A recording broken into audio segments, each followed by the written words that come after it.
Hi hello నమస్తే. ఈరోజు ఈ వీడియోలో మీకు అన్నీ కుట్టిసి చూపిస్తానండి. ఒక 2 డ్రెస్సులు మాత్రమే మనము స్టిచ్ చేసి చూపిస్తాను. మిగతా అన్ని క్లాతులు చూపిస్తానండి. అన్నీ కూడా మగ్గం చేయించాము సింపుల్గా, చాలా చాలా సింపుల్గా. చూస్తున్నారు కదా, ఇలా చూడండి, నెక్ వరకే చేయించాను ఇలా సింపుల్గా. అయితే ఇది క్లాత్ అయితే టస్సర్ సిల్క్ అండి, అంతా సెల్ఫ్ డిజైన్ ఉంది. కానీ మనం సెల్ఫ్ డిజైన్ ఉన్న నెక్ వరకు, హ్యాండ్ వరకు అలా వర్క్ చేస్తే చాలా స్టైల్గా ఉంటుందండి, చాలా రిచ్గా కూడా కనపడుతుంది మీకు. ఇది హ్యాండ్ గమనించండి, ఇది హ్యాండ్ అయితే మెయిన్ క్లాత్ హ్యాండ్ క్లాత్ ఒకటి కాదు. ఇది కలర్ అయితే ఒకటే, కానీ క్లాత్ మనం వేరే క్లాత్ తెచ్చి వేసాను నేను, కొంచెం డిఫరెంట్గా వేద్దాము అని.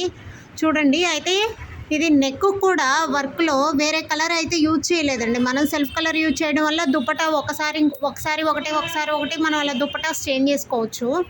చూడండి, ఇది షార్ట్ మెగా స్లీవ్ పెట్టించాను. హ్యాండ్స్ వచ్చి వేరే క్లాత్ తోటి, కింద బార్డర్ మీద మాత్రం సేమ్ క్లాత్ మీద వర్క్ చేసి కింద బార్డర్ అటాచ్ చేస్తామండి మనం ఇలాగా. చూస్తున్నారు కదా.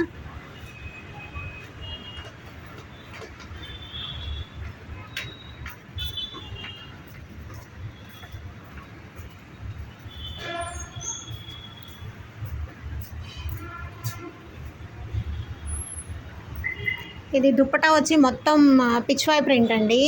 చూడండి అన్నీ. అయితే ఇది దుప్పటా కూడా మీరు స్కాల్ప్ డిజైన్ చేయించుకోవచ్చు, అది కస్టమైజ్డ్ అండి కేవలం. అయితే ఈ కస్టమర్ ఇంకా ఏం అడగలేదు, అందుకే మనం ఇలా చేసాము. చాలా చాలా సింపుల్గా ఉంటుంది, ఓకేనా. నెక్స్ట్ కూడా ఇదే కలరు, అయితే హ్యాండ్స్ మెగా స్లీవే పెట్టాము. ఇది కొంచెం హెవీగా చేశానండి, అది కూడా చూపిస్తాను.